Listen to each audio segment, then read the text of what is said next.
Yo, what's up?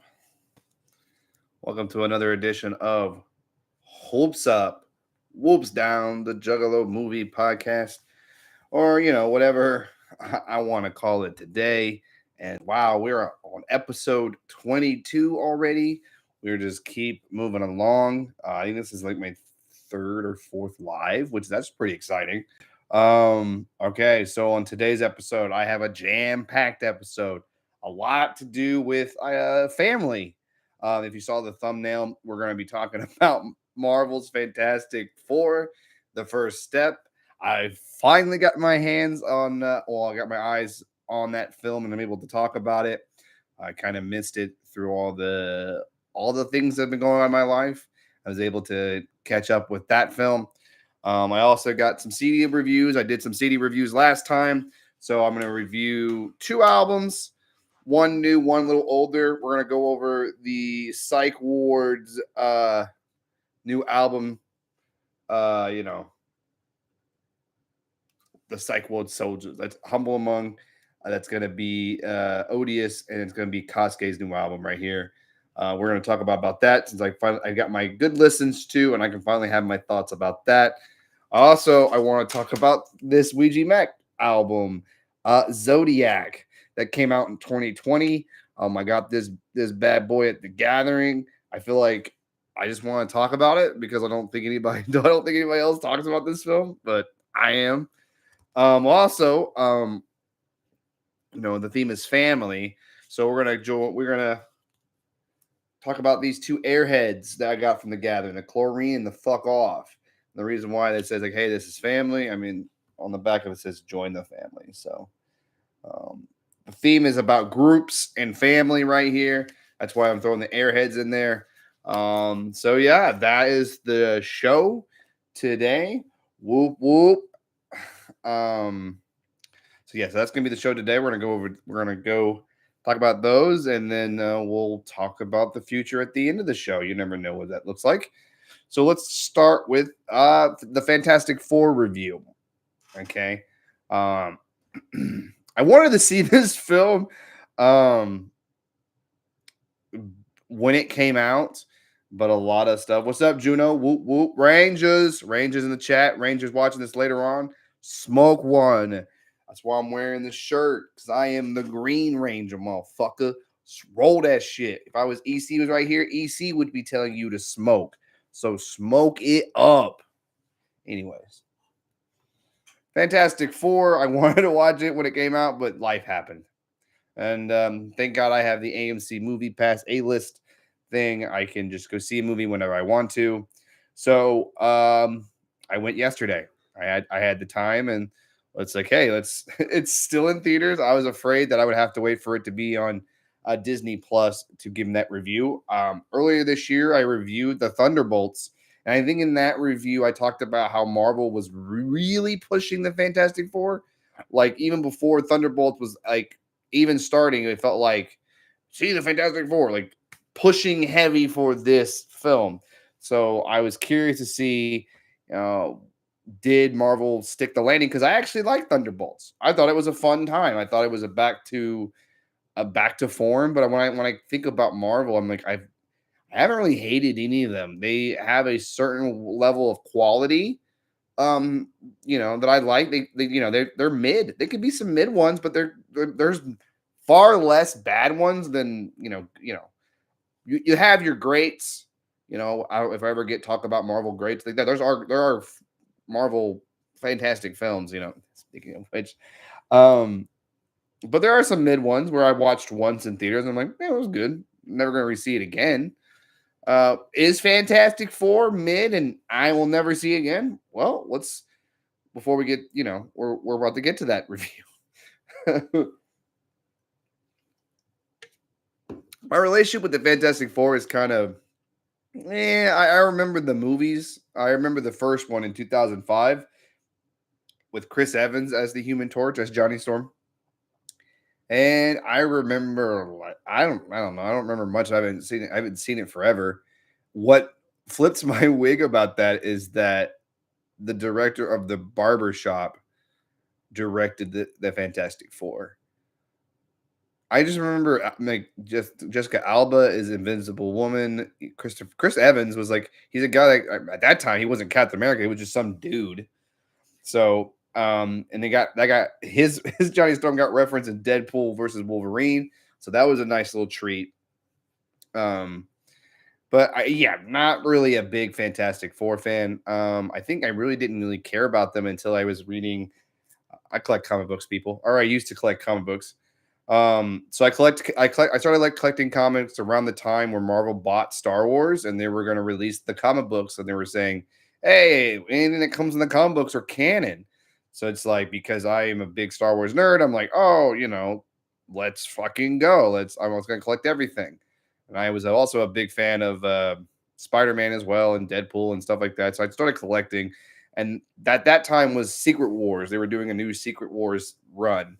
So I was collecting stuff like that. And the Fantastic Four plays a big role in the secret world in that comic book timeline. It's kind of what Marvel is going towards. So like because I have that familiarity, I kind of know where some of these pieces are falling a little bit because and that Secret War was multi-universes are colliding together and becoming one world, battle world, and stuff like that. I don't know if they're going to do battle world, but that would be cool. So the Fantastic Four plays a major role in that one. So like all the sign says that this Fantastic Four is going to do the same thing. It's going to be the starting point to the new Avengers. So it's maybe it's a film like whoop whoop whoop sideways. Yeah, I love that. Whoops up, whoops down, whoops sideways. It's a reference. If you're a Ringmaster fan, that's where I got that terminology from. Forks up, forks down, man, forks sideways. Then he grabbed my fago when he said crime pays. Anyways, Fantastic Four. So like this it feels like this is like now we're in Avengers mode. Like now we're gearing up to Avengers Doomsday, which they announced that Robert Downey Jr. is playing Doctor Doom, so that's fucking crazy, right? So how can they build the momentum here? I think the way that this film does it is very interesting. There's things that I want to talk about. I don't know if you've seen the film or not. You've had time. It's been what 2 months since the movie came out. So it's like it's like we're now gearing up towards this big thing with a Fantastic Four villain, Doctor Doom. And what I think what's really cool is that if you're a super even movie nerd like me, understand that characters were owned by different studios. And since Marvel is part of Disney and Disney bought Fox, a lot of like X-Men's coming over, Deadpool's now in the MCU. Like now there's more toys to play. And the Fantastic Four felt like they needed to do that right away because if you're a Marvel nerd like I am, Fantastic Four was the first like Marvel I wouldn't say Marvel, yeah, Marvel creation. It's like that's kind of like where Stan Lee and Jack Kirby started. And to have, the first step and the way this film, like I had a theory before the film came out that this world that the Fantastic Four we're seeing in is not the same MCU that we are used to. And that's why I like the multiverse. You can do stories like this. And I'm going to give this movie a compliment right away. I love the fact that it feels like a comic book. It's like I am reading a comic book issue. I'm coming in at a certain time. It doesn't treat me like an idiot. I would say I didn't have to sit through another 30, 40 minutes explaining the Fantastic Four and how they got their powers. No. The film, just like Superman and the Batman, it's kind of like, hey, the origin stories. You kind of are familiar with these characters since this is the third iteration of the Fantastic Four, right? The third. So it's not technically the fourth because there's a VCR tape Cronenberg in suits from the 90s that no one saw that technically still exists. So it's been 4 iterations of Fantastic Four. You're not eating. There's cartoons, blah, blah, blah. So it's like right away we are into the film. And that's why the film is under 2 hours. Under 2 hours. I mean the movie Didn't linger. It wasn't like setting up, like the whole film wasn't about setting up the next film, even though this is kind of the catalyst to the next film. It's kind of like getting us familiar. What's up, Misty? This is a film that to get us understanding this Fantastic Four and where they're at right now in their journey. I thought, let me get the cast list up a little bit because I think when it comes to Fantastic Four, you need to have the four main actors playing Sue Storm, Johnny Storm, Reed Richards, and Big and Ben, which is the thing. Those four have to have chemistry, and I felt in the film that all four played very well with each other and said the thing about a family. You know, it's Marvel's first family. That's why the Incredibles took a lot of inspirations from the Fantastic Four. So the next time you watch the Incredibles, you got to think that that family is the Fantastic Four. I mean, it is exactly. I mean, the fact they give you Elastigirl, Mister Incredible, Dash is the only one that's kind of an outlier because he's not fire, but he's fast. But he's like he serves the role of Johnny Storm. So like the Fantastic Four is even referencing that too. So Pedro Pascal as Mr. Fantastic. I mean, if you watch Doctor Strange 2, John Krasinski being Reed Richard, that was a huge surprise. So everybody was very upset that he didn't get cast in this one. But I really like. Well, Jack is. Well, I think. Well, I'll get to Jack. Jack is a baby when it like, and this film has a baby. This movie's about a baby, with cosmic, like we're very strong baby, which reminds me of Jack. So a lot of the Incredibles is in this film, like a lot of the Incredibles.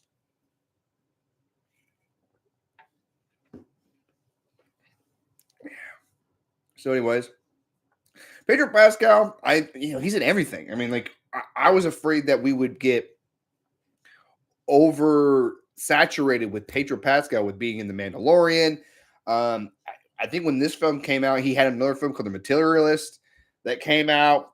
He was in the Nicolas Cage movie. He's in The Last of Us. He's everywhere. Pedro Pascal is in everything, just like Chris Pratt was. And I got really tired of Chris Pratt, but I actually got to say I enjoyed Pedro Pascal as Reed Richards. The way that he played him a little like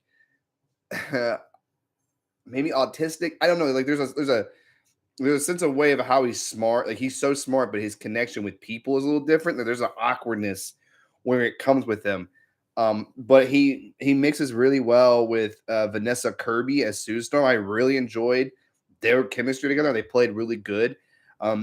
Sue Storm being they made them not like she's strong in her own way. She's a diplomat and stuff like that because they like in this universe of Earth 828, I think it was 828. The Fantastic Four are the only superheroes on the Earth. So Sue Storm takes a lot of the diplomat role, where Reed does all the science and helps the world around them take the technology up.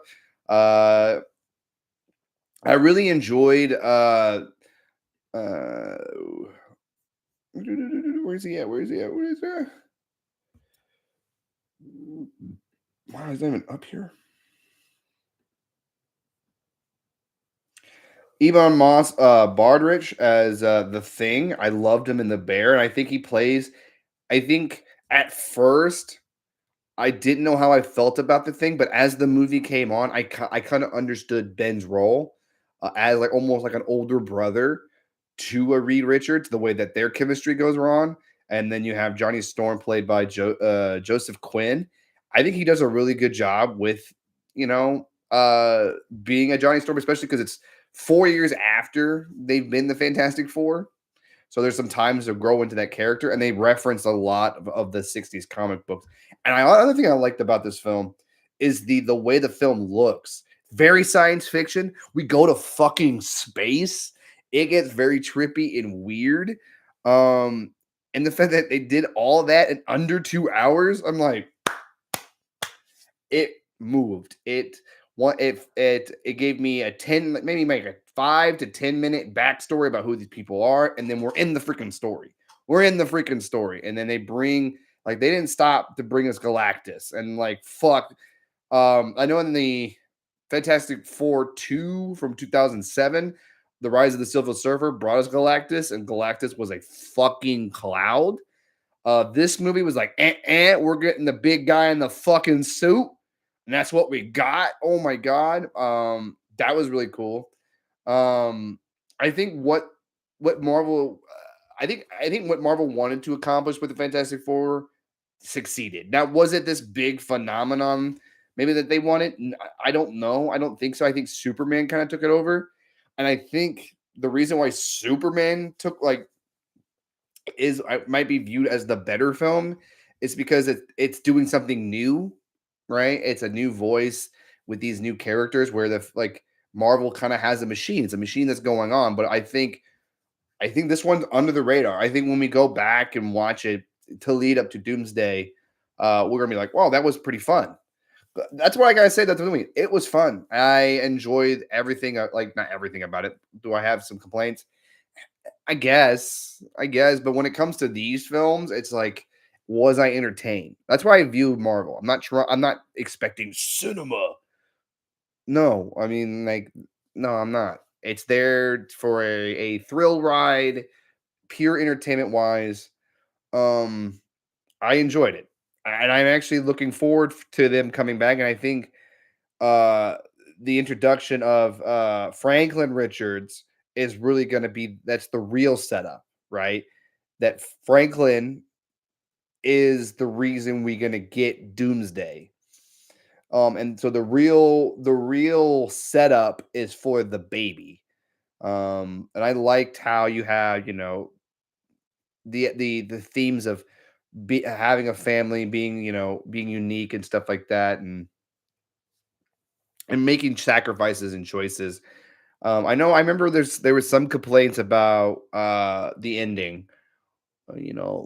Incels being mad about Sue Storm in the ending, but I think that makes sense because if you really understand comic books, the Invisible Woman's fucking strong. I mean, I'm sorry, she's a fucking strong character. That's what's been written for a long fucking time. Get over it, people. God, you can't have one strong female character without some men being pissed off. Like, who fucking cares, man? Enjoy the damn movie. Like, Jesus, God, it gets ridiculous with throughout history and throughout storytelling. It's not always about men. Sometimes you had stories about women and doing strong things. I mean, like, whatever. So my rating, it's a solid whoops up. I don't think it's a double whoops up because it didn't blow me away. It's not a film that I'll probably rule. I probably wouldn't watch it again and probably until Doomsday comes out to refresh my memory. But I think what Marvel did is make me want to see the Fantastic Four again. I didn't walk out of this movie going, let me say this. I was disappointed in Black Widow. I wasn't disappointed in this one. This one gave me exactly what I needed. And the fact that they have the multiverse, they can set up these characters without ever worrying about what's going on in the, blah, blah, blah. You're not bogged down by that. You're only focusing on the situation the Fantastic Four have to solve. I like that. It's kind of a throwback a little bit of the early 2000s superhero films where we didn't have all this interconnectality, like things connecting to each other and references here and there. There was references to the Fantastic Four and the Kirby Fantastic Four. I love that. I think that gives it a lot of style to it. But it didn't, Spider. I wasn't expecting Spider-Man to show up or Thor, Star Lord, none of that, people. So it was nice. Now, at the end of Thunderbolt, it seems like they come to our dimension, and we don't know why. And I think the post credit scene on this one kind of like probably sets it up a little bit. I'm not going to tell you what that is. There is kind of a little setup, a little tease, but nothing too major. But yeah, I think it's a solid whoops up. If you a Marvel fan, I don't see where you would dislike this film. It's a film that you can show to people who haven't seen a Marvel film yet or wanted to get back into it. You can probably skip the other ones and you can start right back here, and then work your way backwards, kind of thing. You know what I'm saying? Like, because this this film doesn't have a lot of connected tissue to the other ones, this could be a new starting point. Like how, Captain America and the first Avengers kind of was like that new gateway. Like it didn't reference all these other things. You kind of like you can jump in from there and work your way backwards. Like, Iron Man 1 is like the first one, but the way that the timeline works out, you can start anywhere at a certain time.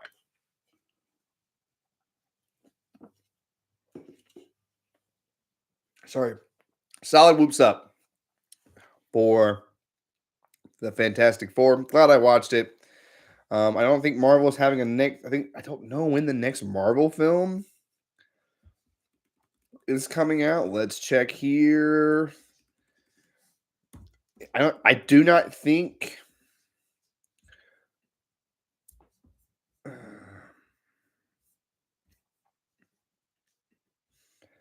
All right. We're checking. We're checking. Hold on, folks. We're just checking. So we are not going to see a new Marvel film until next July 31st, 2026 is when the new Spider-Man film comes out. Brand New Day is supposed to come out, and then actually Avengers Doomsday comes out December 18th of 2026, and Avengers Secret Wars comes out the following year. So yeah, I think Spider-Man's definitely gonna have a different feel to it. I don't know how much is gonna lead up to Doomsday, because Sony's still doing it and it's a whole different company. But the fact that the next time we see the Fantastic Four and most of these characters is Doomsday, and the fact that there will be no film between those. So that's interesting and pretty fun. I think this is the film that can get more. I said that about Thunderbolts. So like these last two films, seems like Marvel is ready for the next chapter, especially because the Russo brothers are back. They're not back. Hold on. Yeah, the Russo brothers are back, and we love those two Russo brothers Avengers films. Those were good. So, all right, Marvel, get it together, man. The new Avengers. Sorry, you're right. It's not the Thunderbolts; it's the new Avengers, but still called the Thunderbolts. All right, let's take a little break because next we're gonna talk about this little bad boy right here, the Psycho Soldiers. Straight out the world, man.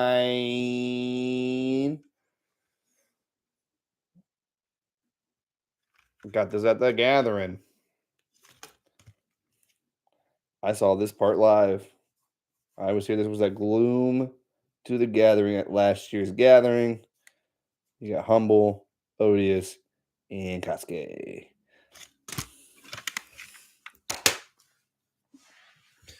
Okay. CD review time. All right.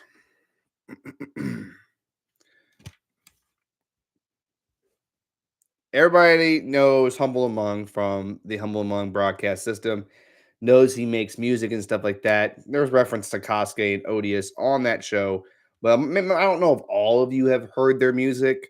Hopefully, if after this review, I can convince you, or maybe give him a shot, or even give this album a shot. That's the goals of these CD reviews. I'm just giving you my thoughts and opinions because, as Juggalos, we really care about music and we listen to a lot of music. And the best way to promote Juggalo music is by word of mouth. That's why this whole show is about, to create conversations and to push out our culture to each other, to keep the connection and keep the community growing in a healthier way. That's the goal. Anyways, Psycho Soldiers. I got this at the gathering. Bought this from Cascade himself. I have known the members, Humble, Odious, and Cascade for over. Humble for 2 years, Cascade for I guess all of them for 2 years. Like it'd be a year. We're working on the second year now. I would say like prior to that, I don't think I've heard of Cascade's music. Same with Odious. Humble. I started listening to his music in 2024 after I watched the Humble broadcast system first, then finally gave his music a taste. Especially the April Fool's EPs when I really started listening, and then his album he came out last year. Let me see. Sign of the time where I was completely sold on the man. This album is really good. Hopefully, I get to talk about this with you one day. But this album is dope. Reference to Calm of the Storm, the Calm from ICP. Anyways, I listened to this album once when it first came out in streaming, but I only listened to it with one headphone, so I couldn't give it a good, my full attention just because I wasn't really paying attention. But I can tell that there were some things that popped a little bit, and by that time, I got off the streaming services, so I had to wait a while to listen to it. Finally got to listen to it, and my God, guys, you could tell that these three guys are homies and friends because once again, when I talked about the Fantastic Four, it's all about chemistry. The great super groups, right, had great chemistry. Dark Lotus, the Riders, the Wu-Tang Clan, Mob Deep. The list continues. There gotta be the Insane Clown Posse. The chemistry has to be there. The flow has, the way that the energy has to be there. And I think this brings a new chemistry and so I kind of a fresh air a little bit because it's something a little different. It's not the same old. It's wicked shit, but it's not it's like it's because I know the Otis and Cascade are kind of new to the scene, and you can tell. And you can tell that they're finding their lane within the culture in their own way, which I respect the fuck. Right? And the fact that Cascade and Odious made beats on this just shows how diverse they are. And there's a lot of beats on here from Cascade and Odious. I'm just like, damn, this is flames, dog. And Humble's been in it for a while, and I feel like even like Humble's vocal performances, like he built up, and like it was built from Signs of the Time to this, where I was listening to it, I was like, damn, Humble's spitting. And then the fact that he's the older one, and you got these two wild fucking kids, and he's the calm one, but he's saying the most sometimes he be saying the most vicious shit. He really is playing around the name Humble Monk because he found so humble, but he's assassinating you at the same time. I think highlights of the album. I really like the first real song, the first song straight out you know straight out the ward is just like the intro, but I think it's worth listening to just because like the Cascade beat. Um, and it kind of has a 3-6 Mafia, that's another like you can tell that's an influence here is 3-6 Mafia, another super group that had chemistry, right? That had that grit, that rawness, right? This has the like fucking grimy fucking production. Love this shit. Like straight independent shit. Back old school shit. Listen to the old ICP albums before they signed with Jive, and you can get that griminess. That's kind of right here too. Soldiers, I like the sample from using from the toy box. There's a line about toy soldiers, don't toss them on your old bed. You might find an accident forehead. Oh, and don't let them sit around all day. There's that loop and the way that beat goes in there. Dope ass beat, dude. Paymaker was the single that they had that they used for Trash Fire. So it was nice to see that like early because it was a recognizable song. Yes, it is catchy as hell. I Feel Fantastic. Another reason why I want to review this album during this one because of the whole fantastic line too. I love the fuck out I Feel Fantastic. And you talk about catchy, the fact that all three members there's like I think it's on loop. I don't know who actually is the sample. My head canon tells me it's Cascade that did Hey Hey Hey and then kind of just looped it with around the music. That's how what I believe. I probably will ask him. But you have throughout the song is Hey Hey Hey Hey like over and over again.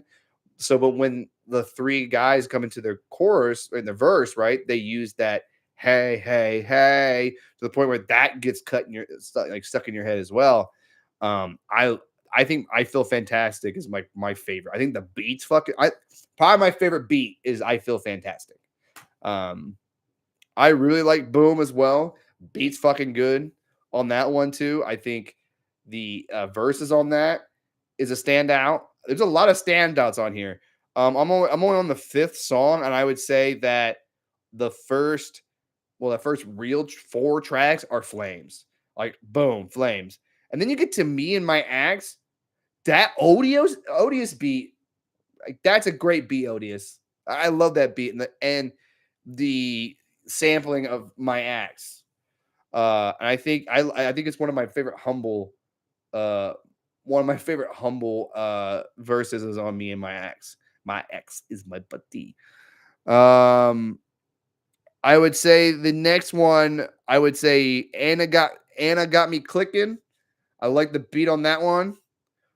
Having sex with aliens in the club, that's another great beat on that one too. Um Gutbuster, a Takaske beat that I fucking dig. I think that's another standout track that when it comes through my shuffle, I'm listening to Gutbuster. I have to listen to Gutbuster. Carjack is another odious beat that I fucking love. I love it a lot. And Gutbuster by itself is a last. That's the thing too, is like these are fucking jugs. I mean, the fact that they, Kosuke and Odious love wrestling death matches. Kosuke uses a lot of wrestling terminology in his rhymes. So if you're like, oh man, like these are jugs, man, you could relate to these people. And like, I got a little something to say, but this is a very good album. Taking it slow is a good way to end to me in the album, and it kind of is just stating the situation within the culture through their eyes, right? You know, the cookie cutter wicked shit. You're only doing it for clout. You ain't got no heart. Where I feel like this album right here has heart, and sometimes that's all it needs for music. That's other. If you put the positive and the hard work within the project, it shows. And then this really shows in that last track, kind of uh cements the difference between what you might be listening to, where what Jeff or what this one's a culture vulture or something. That you should be able to distinguish who's here for what based on what they put out and what they're saying, right? I think that's the most important part. And if you're like, hey, I never listened to Humble Among, I've never listened to Odious, I never listened to Kosuke, I think this album is a perfect starting point. Just like how the Wu-Tang Enter the 36 is a great entry point into each member of the Wu-Tang, right? After you listen to Enter the 36, the 36 chambers of Wu-Tang, right? You want to check out fucking Old Dirty Bastard. You want to check out Method Man and Raekwon the Chef, Ghostface, Jizza, RZA, Inspector Deck, You God. You want to try, you want to find all those motherfuckers. I think this is the same thing. After this album, you want to seek out more Humble Among. You want to seek out more Kosuke. You want to seek out more Odious. And I think, I'll show you the albums that you should listen to next. If you like this album, I'll show you what you should like next. I'm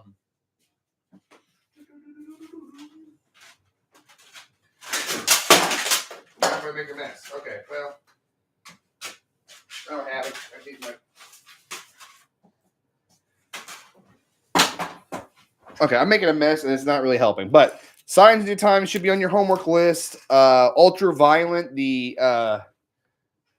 is the latest Kosuke album that I fucking dig the fuck off, and it's worth your time to listen to.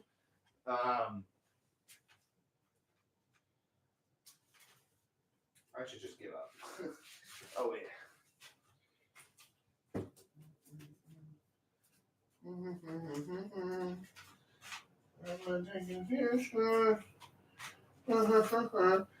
Another album of Kosuke that I think is really good too is Terry Funk. This is he played this. Kosuke played this a lot during this gathering set last year. A lot of songs from here, and I had to listen to it. That's where I started becoming a Kosuke fan. Is this album? But Ultraviolent is a dope track too. And then Odious has the Stuntman, which I don't have a physical copy of that, but Stuntman was pretty good too. So Psych Word Soldiers gets a double whoops up. There's a lot of fucking bangers on here. Bangers. If I had to count all the bangers, to me, this is all a straight opinion. That's all this is. It's subjective. You can have your own favorites. You can hate this album. I don't really give a fuck. 1, 2, 3, 4, 5, 6, 7, 8, 9, 10. Yeah, so I would say more than I guess 2 songs. I kind of was like, it was good, but I think the others stand out. So it's 10 out of 12. That's a double whoops up all day. I mean, it means I will listen to this album front to back more often than not if you have that many bangers. So shout out to Odious, Humble Among, and Kasuke for producing a dope album. Love to hear more Psych Word Soldiers, even if I've already listened to some new Psych Word Soldier, but that's my business, not yours. But woo, awesome album. Check it out. Check it out. All right, let me take a little swig, a little energy right here. We are flying through today. We're in the 30-minute mark, 36-minute mark. I'm just flying through this. I think I had more to say than that. And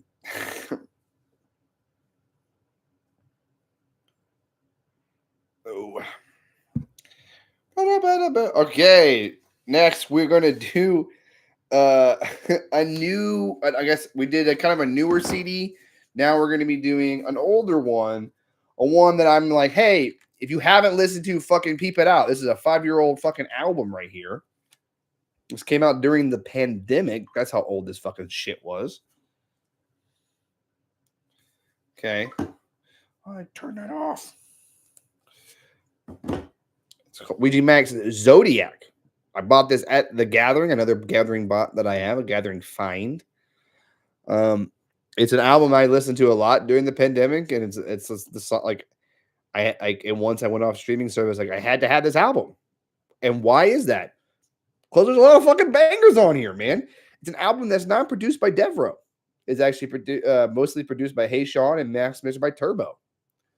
And there's 1, 2, 3, 4, 5, 6, only 8 tracks on here.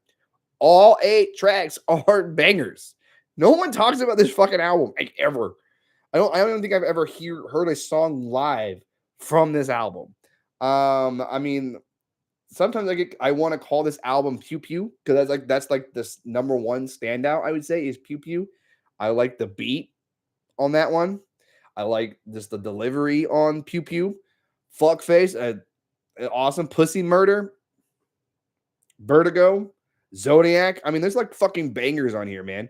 And like this is probably the album where I was like, okay, Ouija, I dig Ouija Meg a lot. Like I listened to this is like 3 years after Gutter Water to 2 years after Gutter Water. I remember listening to Water Damaged, and I think the one with I had to remember that is I forgot that one. It was Walk to the Wasteland. And then like COVID happened, and I think this came out prior to Wasteland. And at this time, he was just dropping fucking music like the way he does now, where he just like drop, and I couldn't fucking catch up. But I remember when this dropped, I listened to it all the fucking time, and I'm as of right now listening to it all the time and reliving how dope this album is. I'm a sucker for beats. If you just listen to that Psych Word Soldier fucking review, I gush a lot about beats and the way that it sounds because like sometimes that's the way that hip hop was first coming around. It was all about the DJs and it was all about the beats and stuff like that before the rapping. So it's like to have a great rap song, you have to have a great beat. If you don't have a great beat, I kind of don't give a shit. Now, sometimes you can save it with like the rhymes are so good. Like the reason why the beat sucks because I want you to pay attention to the words I'm saying. Sometimes some rappers don't have a lot to say. It's everyone. I mean, I can listen to a Kendrick Lamar 9-minute song and the beat might have not been so, but goddamn was his verse, his lyrics, the way that he's presenting himself. was mesmerizing. Now, what I would say that Ouija Mac, I think he does a really good. Like I think even the Ouija Mac's lyrics with the beats also adds to it. He says memorable lines that are fucking funny that stick into your head. There's a lot of verses about poop on here. Whatever. Like this is Ouija Mac. You know, you know at this time I was still learning who Ouija Mac was, but now I know who the guy is. I know I've heard his music for a while, and this album keeps getting better the more I listen to it. It is a fun album, and I'm presenting it in this one just because we're gonna I'm trying to maybe hype up some, you know, and whoops up, whoops down. We all always focus on the new. Sometimes we go look back on the old stuff and see if they still hold up, see if they still sound good. And after 5 years, this one fucking still hits for me. And that's what I like about Juggalo music. A lot of certain Juggalo music, there's certain albums, not all albums, but a lot of the Juggalo music that I listen to, you know, from the Insane Clown Posse, some Dark Lotus albums, Ouija Mac, Shaggy the Airhead, like the shit feels timeless, right? No matter when I listen to it, the music still finds a way to relate to me, the way it can connect to me, right? You know, it's and maybe at some point was in the Insane Clown Posse, you know, the first six, maybe I'm getting nostalgia, but it's a different type of nostalgia because I didn't get swept up in the era where those cards came out, except for apparently I found out there was riddle boxing. I was raised in that little era pocket that my mom was around in that pocket. So technically I'm a riddle box kid. I know I am a riddle box kid. So you know, the second deck is more about me experiencing as they came out, and when it comes to the first six is basically I'm nostalgic from when I heard those albums because I heard them in different times. I didn't listen to them all in the same year. You know, they're hard to find before the internet for me. Um, so, you know, when I come back to a 5-year-old album and still find enjoyment in it, says a lot about the craft in here. It says about how fun it can be. I mean, I think Jiggy likes this album too. Like, I'm not the only one that digs this album, and I feel like give me pew pew. Like, can I hear that once in live? Like Ouija, if you're listening to me, if you ever even care what I said, I'm gonna from now on, anytime you ask for what songs you want to hear, I'm gonna be the pew pew guy. Jiggy might have Magistry, play Magistry. I'm gonna be pew pew. Play pew pew, play pew pew. Because I don't need no extendo to come and kill you. Pew pew. So what does Zodiac get? It gets a double whoops up. It's a dope album. I mean, 8 minutes, it flies by, and I think there's a little like there's some variety in the sounds a little bit too. But there's like an overall like there's a connective energy with like even though each like that's what I like about Ouija. Like um each song has like it could be different and it could be about different things, but there's a connective tissue or energy or like kind of like vibe that he wants you to go through that I feel in this album. So dope album. If you haven't checked out Zodiac, check it out. Dope as hell. Okay. Next, we're gonna get reviews of these two bad boys from the Airhead lines from the gathering of the Juggalos exclusives. I finally got to smoke all my packs, and I kind of have some thoughts about these two. These are gonna be a little quicker because I'm not when it comes to music and movies, I can, especially with movies, I have 2 degrees in it, and music I've been listening to music a long time. I kind of know what I like and kind of know where I like it because I'm a hip hop head and I'm fascinated with the history and where it can grow. And that's what I like about the Psychwork Soldiers. It tells me that the culture's in fine hands and we're getting different voices. For a while, and Juggalo music, it's all been from Detroit and from the Insane Clown Posse and stuff like that. But now we're in this era where it's more spread out, more second generation, like it's more about second generation jugs. Kids that, have no ties to the insane clown posse, and they're just doing it because they love this shit. They appreciate what the culture brings to them, and they're just trying to give it back, kind of thing. Like I think that the show for me is about giving back to the culture in the ways that I know how to, because I'm not. Oh my god, mom.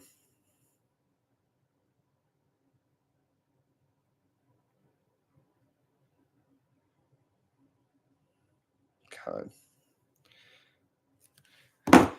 So when it comes to these two boys, I'm just gonna give you my initial thoughts and what the experience was with them. Like when it comes to weed or marijuana, there's things I'm looking for.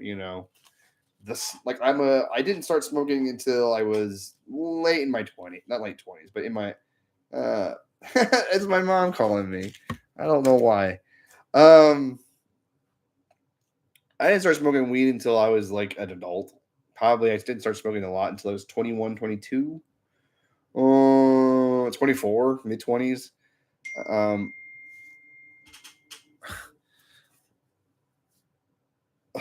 well, Jesus Christ. All right. But I remember like I liked the smell of marijuana. So anytime my friends had it, or uh, I knew something that was dealing that was cool with me, they like, hey, you want to smell it? I'd be like, smells pretty good. I mean, whatever. But now, since I smoke it now, there's certain things that I like about it, and there's a certain high I'm looking for and stuff like that. And I have actually, you look, okay, look back there in the background where the vinyl's at of the Ringmaster and Hell's Pit Wraith. There's some other Airheads that I smoked. I haven't smoked a lot of Airheads. I think it's great that there's a juggalo who makes weed and and does stuff like this. Makes it really cool. It makes it fresh as hell. Um, I wish it was more available. I wish it was easier to get. Um, that's probably my one complaint about the Airheads is that you have to, thank God that there's like the gathering and stuff like that, so it makes it a little easier. But that's the only time I really can get these is at the gathering. All right, I know happen to know someone that sells it, but last year I smoked the Wicked Shit and the Profit Paint, the Ouija Mac pack is what I smoked, and then somebody had the Red Rum and the Super Pop. So these are so that's what four.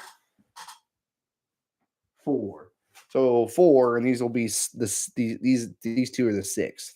So my first my first six. Um, Let me talk about the fuck off one. I think out of the two, I think the fuck off one is the better one for me. It's the one that smacked me the most. It's the one that I felt it in my face. That's when I knew that it was good shit. When I like for some reason I can feel it all in my face. And um and I can taste it a little better. Uh but yeah, the fuck off is a little better. The chlorine, I think the Ouija Mac pack is better than the chlorine. I think the look of this one is pretty cool. It kind of has that white look to it. I think the presentation of this one is pretty good. I think the smell. Let me smell it real quick. I still think you have the lingering smell to it. Smells pretty good. But I mean, if I had to pick one again, I would go back. I would definitely I would smoke more of the fuck off. It was great that I smoked the chlorine once and have it. I don't think it's I would say that this is kind of mid, but that's okay. I mean, sometimes mid weed's good. It still did the job. You know what I'm saying? It did the job, but didn't do the job like this one did. This one really told me to fuck off. Like fuck my sober like me being sober took a big old fuck off because I was getting high in this bitch. Yeah. So I mean, that's kind of like if I had to give them a review, I think fuck off is a double whoops up. Chlorine is a whoops up. It had a good smell. I think the taste of the weed was still pretty good, and it did give me a little high. This one had the smell, the taste, and the smack me across the fucking face feel, where I was just like, yo. And I think it made me super duper hungry, which is one of the best things I love about it. So if you're able to, I don't know if you were able to ever find these again. There's sometimes when Airheads comes to your town with a show, they might have ones like these. I did smoke the other strains with Unhappy, so I was able to check out the other stuff. But I can't really give you my review on those because, like, I was at the gathering. My throat was all fucked up from whooping all the time and singing all the music and smoking weed. So it's like my taste buds were absolute ass. And that's why I wait when I buy Airheads at the gathering. I wait until I get into a better state so I can actually enjoy it. Because here's the thing about these are $40 each, you know. So it's like, you know, if you're going to spend that money, right, you should be able to give the, you know, take your time to actually enjoy it. Because, you know, if you're going to smoke it at the gathering, I mean, you just might as well just be throwing money down the fucking drain, honestly.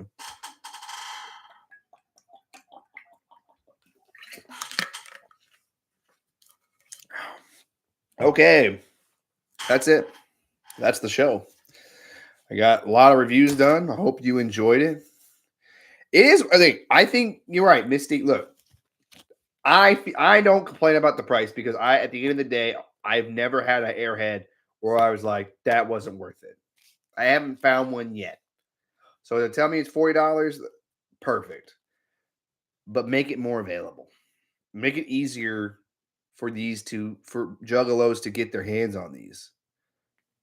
Because, like, here's the thing: if I had the chance to, this brand would be the only thing I would be smoking. But I can't. But I can't. And that's what sucks about it. And maybe we get to a point where it's federal, you know, it gets in a weird way, it somehow becomes federally legal and these become more available, like easy to get. Like you can get these mailed to you. Maybe they do a mailing service, like a subscription. And then I think that'd be a great idea. Once a month, you try a new strain. Wouldn't that be dope? There's so much different Airheads that come out. I'm like, I'm never going to be able to try that. Now at the gathering, it seems like that's your time to buy as much as you can, and that's something that I'm gonna prepare for next year, maybe.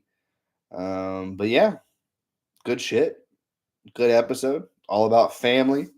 You know, that's what Airheads say. Join the family. Scan here, and Airheads we trust. Wacko the kid, he's a jug, good dude. Um, you know, join the family. Try your Airheads, man. I think if you're going to any of the Dallas shows or even going to the Ultra 5 Monster 5, if you're going to the Juggalo Island this weekend, I think there's going to be Airheads there. Get you some. Get you some. Well, that's it, man. I'm Joshua. Thanks for joining Whoops Up, Whoops Down. There will be a show next week. I'm going to try to catch the new Spike Lee film. So we're going to get a Spike Lee joint up in here. More CD reviews if you like that. If you have any in the comments below, if you have any recommendations, put them in the chat. If you have CDs for you want me to listen to, you want movies for you want me to watch. If there's any fucking weeds right now, I can't do that. CDs, movie recommendations. Let me hear them. Maybe I'll peep them out and shout you out for the recommendation. Put that down below. New segment going to be coming soon. I'm trying to get back to the Humble Among Toxic Avengers because I knew the remake just came out, so I need to get back into that. I just talked to somebody earlier today. We're going to try to set up a podcast together with that person. Not going to tell you who that is. That's a surprise. And then in a couple weeks, I'm going to be hanging out with my homies, Team MUJ, and we talked about doing Blood In, Blood Out, the live show where we're going to watch along. So you can watch along with me, Team MUJ, as I watch their favorite film, Blood In, Blood Out. That is the plan. so far in a couple weeks. So that would be fun. Hopefully, more details will come in next week or so when next time we come in, so I can prepare for that. So, wow, if you're a Whoops Up, Whoops Down fan, we're getting a lot of good shit going on and more flavor added to the show. It's more about, more, I'm trying to make this more interactive. So give me your recommendations. New segments coming up. Thank you. This is Whoops Up, Whoops Down, the Juggalo movie podcast, or whatever the fuck I want it to be.